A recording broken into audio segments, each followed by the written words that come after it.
non vi ricordate chi sono? No. Non vi ricordate nemmeno i 20.000 euro? Voi, il dottore, i giudici? Per la mia invalidità? No.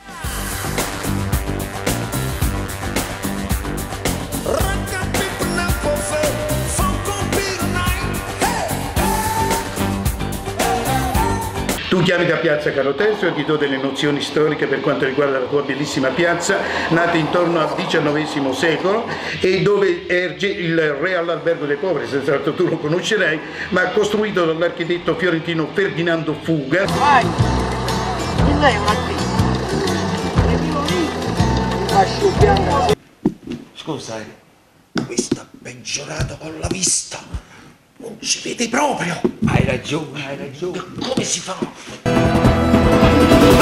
Ma per caso ieri sera vi siete visti uno dei film americani? Fammi sta, qua siamo in Italia. Vi volevo dire che non possiamo pattugliare il quartiere. 2 auto senza benzina, un'auto che non parte, forse sarà la batteria. Altro che starci taschi, qua sembriamo Totò e Peppino. Ho avuto dal titolo della canzone il capoclasse. Per te Carmela, ciao e tanti bacioni. La stessa scuola, stessa classe fino a quinta elementare. Raffaele, quando dobbiamo andare? Mi sono ricordato per il Milano la luce, gli odori, i colori, hai capito? Un santo. Ma quando santo? Che siete capite lì? È la Madonna che ci ha fatto il miracolo.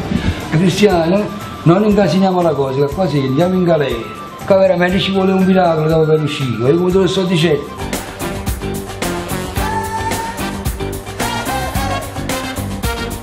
È tutto preparato, non mi siamo studiato, ognuno sa che la carta fa. Così devono stare preparato. Ah no, Raffaele. Non chiamo un'autostrada, dall'acqua si è imbrugliata. Sì, ma un miracolo, non un miracolo di massa. 30 persone e tutte della stessa città. Non mi conosci. Vabbè, avvocato, che vi devo dire? Se non vi ricordate. Ma io non vi conosco.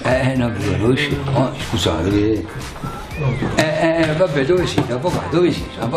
Io non vi conosco. Mi dispiace, la finanza, hai capito? Non mai sapere la finanza in Cile. Ma io non vi conosco. Non vi conosco. Lo stesso problema di prima allora. Ma senza problemi gli mettiamo il catenero. Qua spietta fuori la banda della macchina appicciata in un vasto tuo motore non trembava. Non trembava. Siamo trasudati in parrucca e barba finta, con 2 pistole figlie e Giacinta. Tutto bucato in terra, sino che scoppia guerra, fa pressa, richiuso che non fa. Da dove siete? Cominciamo a sapere da dove siete. Fammi sta, è cambiata sta stazione all'aeroporto. Qui è sti canzone napolitana. E onestamente sai, tengo paura che una pistola ci